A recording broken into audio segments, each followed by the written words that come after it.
কিছু হবে না, বেশি কিছু হবে না, নিরাপদ দূরত্বে আছে। আসুন, অনেক সুন্দর করে আমি প্রশ্ন করবো, আপনি খালি উত্তর করবেন। কথা বলতে পারি না। কি বলে? কাজ ও বলতে পারবে শুটের চাপ কেমন, বিকজ ও মানে সবসময় শুট করছে ঈদের আগে পরে। আর আমি যাচ্ছি ওনার কাছে, এবং তার আগে এবারে ঈদের পরিকল্পনা দেখি। হ্যাঁ, এবারে ঈদের পরিকল্পনা কি?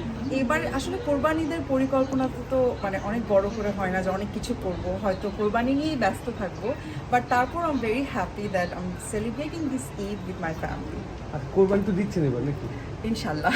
কি ধরনের কোরবানি হতে পারে? আমি অ্যাকচুয়ালি কিছুই জানি না, আসলে আব্বু সবসময় করে, আম্মু বলতে পারবে, আব্বু বলতে পারবে, বাট আই ডু পার্টিসিপেট।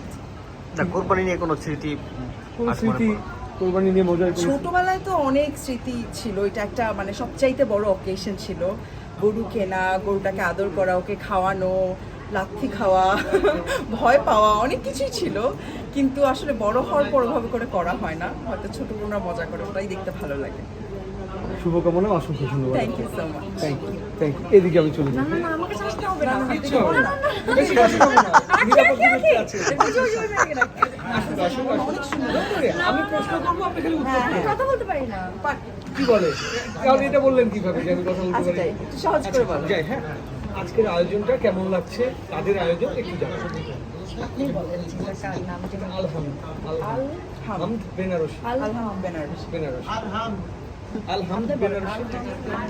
আচ্ছা, আলহামদ বেনারসি। আপনি এটা বলে যে ওদের জামা পরছেন কেমন লাগছে? কিন্তু আপনার মুখ দিয়ে, আমি তো আমার মুখ যাবে না আমার কথা। তার ভরসা থাকবে না। আলহামদ বেনারসির একটা ছবি আমরা মামা নিয়েছি। মামা তোর একটা কথা শোন, তোরা এসে নিচে নেমা এ পর্যায়ে কর, আকি লাইন ফলোটা দেবে। আচ্ছা, শেষ। আলহামদ বেনারসির একটি ফটোগ্রাফি আজকে আমরা অংশ নিয়েছি। আজকে আমরা আলহাম বেনারসির শ্যুটটা করছি।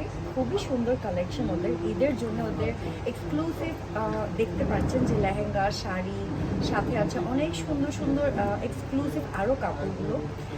আজকে একটা শ্যুট নিয়ে আমরা অনেক এক্সাইটেড আর অনেক সুন্দর হচ্ছে। কোরিওগ্রাফি কে করেছে এবারে? গৌতম দাদা, ওনার ব্যাপারে কী বলবো, সবসময় প্রত্যেকটা শ্যুটেই দাদা আমাদেরকে খুবই সুন্দর করে, খুবই যত্ন করে আমাদেরকে শ্যুটগুলো করায়, খুবই ভালো হয়। আশা করি আপনাদের ভালো লাগবে। অবশ্যই। এবারে ঈদে পরিকল্পনা, এবারে ঈদে কি, কোথায় থাকছেন, কি করছেন? ফ্যামিলিকে সময় দেওয়া হচ্ছে আর ফটোশুট নিয়ে একটু ব্যস্ততা। এই আচ্ছা, ঠিক আছে। আর দর্শকদের উদ্দেশ্যে কিছু বলতে পারেন? ঈদ মুবারক। সবাইকে ঈদ মোবারক। অসংখ্য ধন্যবাদ, শুভকামনা।